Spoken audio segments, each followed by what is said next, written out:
और ये जो इतना बली रावण है, इसको 6 महीने अपनी बगल में दबा कर रखा महाबली। अस कहि श्रीपति कंठ लगावे, सनकादिक ब्रह्मादि मुनीसा, नारद सारद सहित अहिसा। इस महाबली का नाम है बाली, और इस महाबली बाली को एक ही तीर से मार दिया हमारे वीर श्री राम प्रभु ने। तुमरो मंत्र विभीषण माना, लंकेश्वर भय सब जग जाना। जुग सहस्र जो जन पर भानु, लिल्यो ताहि मधुर फल जानु। ये जो हमारे वीर प्रभु श्री राम हैं, इनको वश में करने वाले हैं हमारे प्रिय हनुमान जी। इसलिए हनुमान जी को क्या कहा गया? महावीर। दुआरे तुम रखवारे, होत न आज्ञा बिनु पैसारे। सब सुख लहे तुम्हारी सरना, तुम रक्षक काहू को डरना। आपन तेज समारो I welcome you all to Hanuman Chalisa series episode 5.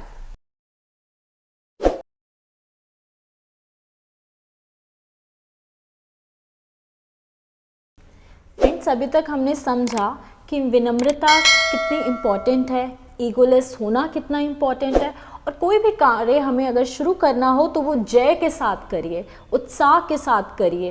And हमने ये भी समझा कि माँ बाप का स्थान क्या है हमारे जीवन में, कितना सर्वश्रेष्ठ स्थान है उनका। तो चलिए इसी के साथ अब हम तीसरी चौपाई की तरफ प्रवेश करते हैं। सर, जैसे कि हमारी तीसरी चौपाई है महावीर विक्रम बजरंगी, तो इसमें हनुमान जी को बजरंगी क्यों कहा गया है? चलिए इसको पूरी चौपाई को लेते हैं। तीसरी चौपाई है महावीर विक्रम बजरंगी, कुमित निवार सुमित के संगी।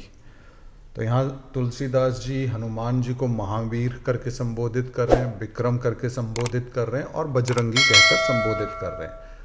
और वो हनुमान जी से प्रार्थना कर रहे हैं हमारे लिए कि हमको जो है कुमति से दूर कीजिए और सुमति के साथ लेकर आइए। तो सबसे पहले देखिए, हनुमान जी को बोला गया महावीर। अब वीर बहुत होते हैं, लेकिन हनुमान जी महावीर हैं।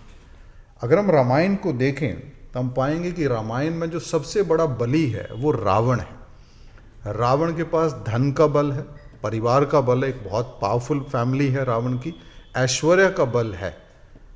और ये जो इतना बली रावण है, इसको 6 महीने अपनी बगल में दबा कर रखा महाबली ने। उस महाबली का नाम है बाली, और इस महाबली बाली को एक ही तीर से मार दिया हमारे वीर श्री राम प्रभु ने। और ये जो हमारे वीर प्रभु श्री राम हैं, इनको वश में करने वाले हैं हमारे प्रिय हनुमान जी। इसलिए हनुमान जी को क्या कहा गया? महावीर।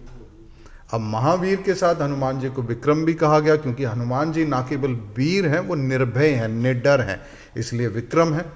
और बजरंगी इसलिए क्योंकि हनुमान जी का जो शरीर है वो वज्र का बना हुआ है। वज्र का बना हुआ यानी कि इनके शरीर पर किसी भी अस्त्र शस्त्र का प्रभाव नहीं हो सकता।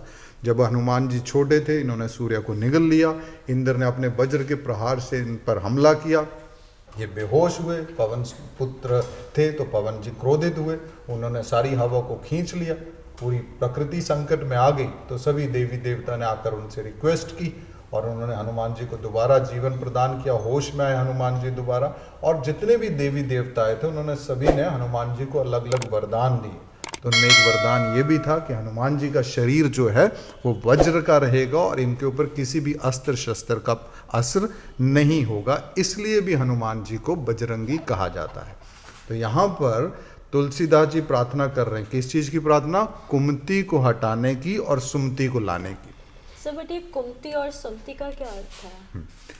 देखिए, जब आपका जो कंपनी है वो अच्छे लोगों के साथ होगी तो आपके जीवन में सुमति आएगी, और जब आपकी कंपनी गलत लोगों के साथ होगी तो आपके जीवन में कुमति आएगी। दैट मीन्स अगर आपकी कंपनी में पॉजिटिव लोग हैं, अगर आप अच्छी किताबें पढ़ते हैं, अच्छे कार्यक्रम देखते हैं, अच्छे लोगों को सुनते हैं, तो आपके अंदर पॉजिटिव इंटेलेक्ट डेवलप होगी, वो आपकी सुमति होगी। सुमति वो जो आपको सही मार्ग पर लेकर जाए, आपको सही की पहचान कराए, और कुमति वो जो आपसे गलत काम करवाए। तो अगर आपका मैक्सिमम टाइम ऐसे कार्यक्रम को देखने में बीतता है जो खराब है, या आप कुछ ऐसी पुस्तकों का अध्ययन कर रहे हैं जो आपको कुछ अच्छा नहीं सिखा रही है, तो आपके अंदर कुमति का विकास होगा। अयोध्या के अंदर एक कुमति थी, मंथरा, और उससे अयोध्या नष्ट हुई, लेकिन बहुत जल्दी ठीक हो गई। क्यों? क्योंकि सुमति का वहाँ पर निवास था।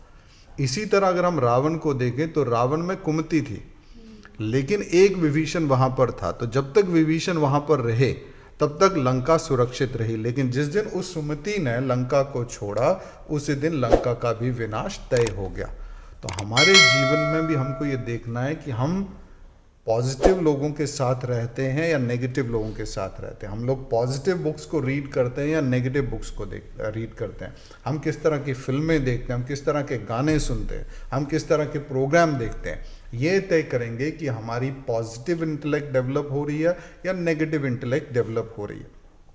अगर हम महाभारत में जाएं तो आप देखोगे कि दुर्योधन के साथ शकुनी था तो कुमति उसके साथ थी, लेकिन अर्जुन के साथ कृष्ण थे, सुमति उनके साथ थी, और अंत में विजय किसकी हुई? अर्जुन की।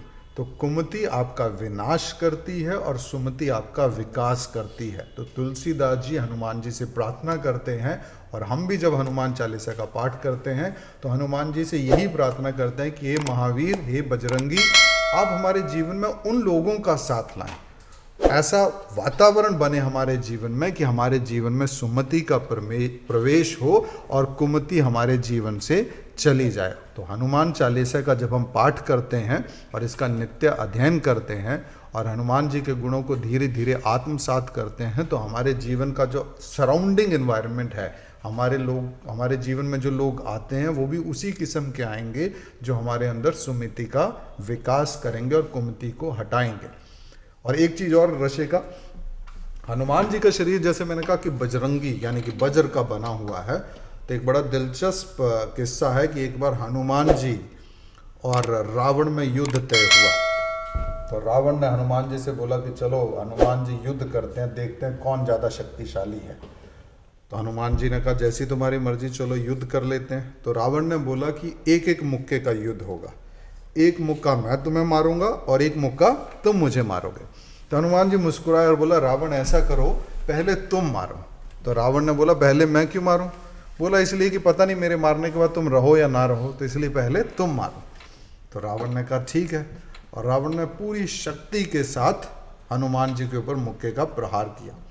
हनुमान जी अपने वीर आसन में घुटने के बल खड़े रहे और रावण का पूरी ताकत का जो मुक्का उनको लगा, उनको कुछ भी नहीं हुआ। रावण देख के हैरान कि ये तो हिले भी नहीं अपनी जगह से। तो रावण ने हनुमान जी की तरफ देखा और बोला, रावण बोले कि हनुमान जी अब आप मारो। हनुमान जी ने कहा ठीक है भाई, तैयार हो जाओ। अब रावण को पता था कि भारी पड़ने वाला है। तो हनुमान जी ने जैसे ही अपना हाथ उठाया रावण को मुक्का मारने के लिए, तभी ब्रह्मा जी प्रकट हो गए और हाथ जोड़कर हनुमान जी से बोले कि हनुमान जी क्या कर रहे हो, रामायण तो अधूरी रह जाएगी। अगर तुमने रावण को मार दिया तो बेचारा बचेगा ही नहीं, तो राम जी की स्टोरी तो आधी रह जाएगी। तो हनुमान जी ने कहा कि ब्रह्मा जी चिंता मत कीजिए, थोड़ा सा मजा तो चखाने दो। तो हनुमान जी ने अपने मुक्के का प्रहार रावण पर किया, और वो प्रहार जैसे ही रावण पर हुआ, रावण मूर्छित हो गया और कुछ देर बाद उसने अपनी होश संभाली। तो जब होश संभाली तो उसने देखा सामने हनुमान जी खड़े हैं।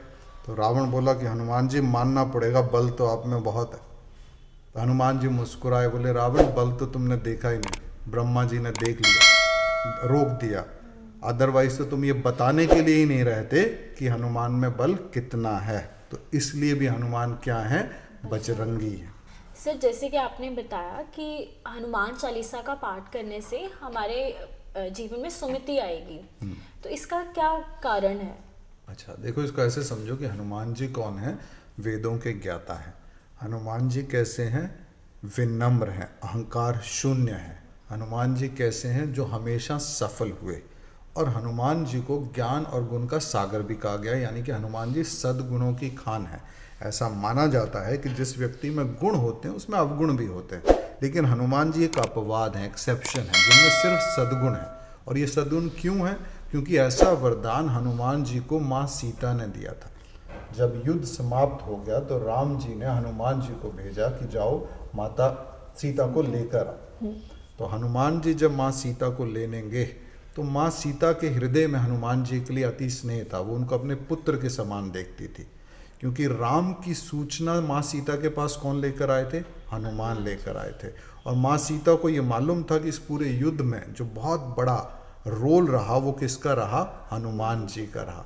इसलिए माता का हनुमान जी के प्रति अति स्नेह था। तो ये वरदान माँ सीता ने हनुमान जी को दिया था। माँ सीता जी बोली, सुनु सुत सद्गुण सकल तब हृदय बसु हनुमंत, अर्थात हे पुत्र हनुमान, मैं तुम्हें आशीर्वाद देती हूँ कि समस्त सद्गुण तुम्हारे हृदय में निवास करें। तो इसलिए ऋषिका ये कहा जाता है कि जब हम हनुमान चालीसा का पाठ करते हैं तो हनुमान जी हमारे जीवन से कुमति को हटाते हैं और सुमति को लाते हैं। कुमति को हटाना है और सुमति को लाना है। कुमति यानी कि एविल थॉट्स जो भी हैं उन सब का नाश हो जाए और सुमति की तरफ, पॉजिटिविटी की तरफ हम आगे बढ़े, ताकि हमारे जीवन में सुमति का विकास हो। हम पॉजिटिव चीज़ें करें, पॉजिटिव बुक्स पढ़ें, so that we can see a positive change in ourselves. तो चलिए इसी के साथ अब हम मिलेंगे आपसे अगले एपिसोड में। जय श्री राम।